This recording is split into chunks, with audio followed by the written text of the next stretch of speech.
Hello everyone, I wanted to go through the main points on this video for anyone interested. Those are the colors I'm using from the Scale 75 set. If you don't know, they're tube paints, so they're very consistent, which is my favorite part about them.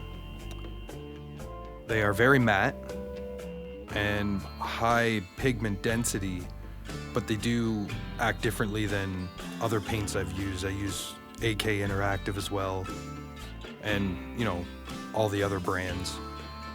But for this, I wanted to keep it with this paint as much as I could. The fluorescents I use are the golden high flow, yellow, and pink. So I'm gonna start with the darkest colors coming from the direction of the light that I want. So I have a yellowish brown coming from the front and a bright green coming from the ground at his feet. So I'm going to start with the darkest colors in the most intense areas. I'll start building up with lighter colors.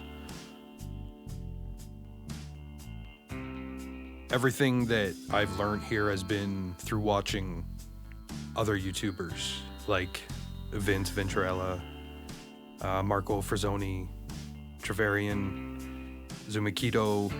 They're all amazing and have been such a huge help. I've only been doing this for a couple of years.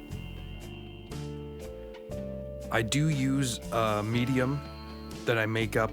It's sort of a satin medium, probably very similar to contrast medium, which gives the very matte paint a little bit of flow, I find anyway, instead of using water. But I also use water sometimes, it just depends. The medium dries slower.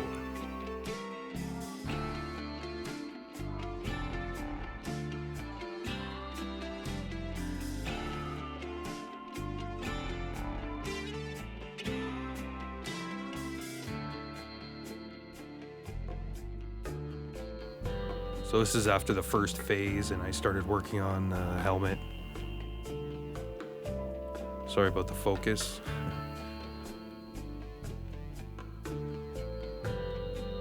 So that color is not white, it's near white. I don't use white very often except for mixing and extreme highlights. So a lot of this, all of this will be glazed over with something. So this is a very stark highlight that will be glazed down.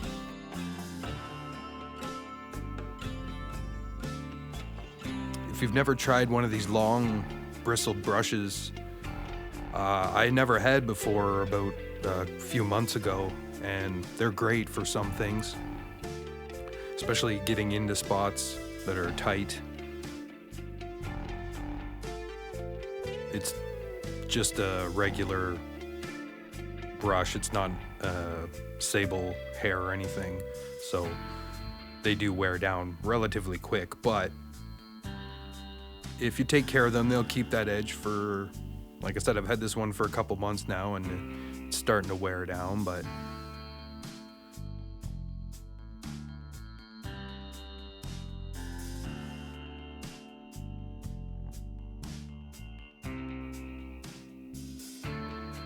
so this is glazing up parts of the armor that I want in that mid-tone of the reflection from the front, maybe a sunrise or sunset. I always like to have removable parts if they are going to be in the way of, getting some good detail. I leave that off till the end.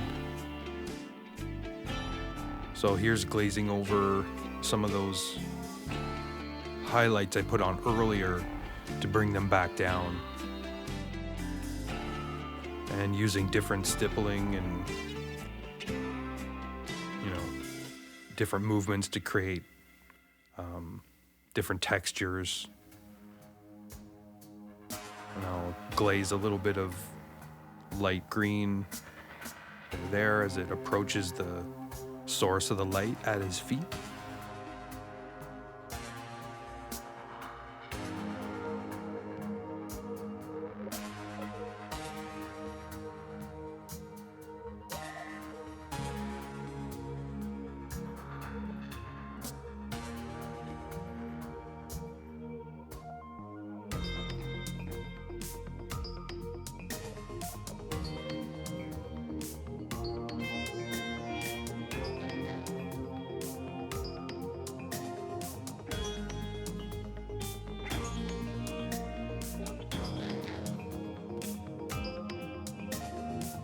This is pretty straightforward, a lot of stippling and a bit of dry brushing, but I rarely dry brush. I sort of use the Richard Gray damp brush technique, I guess.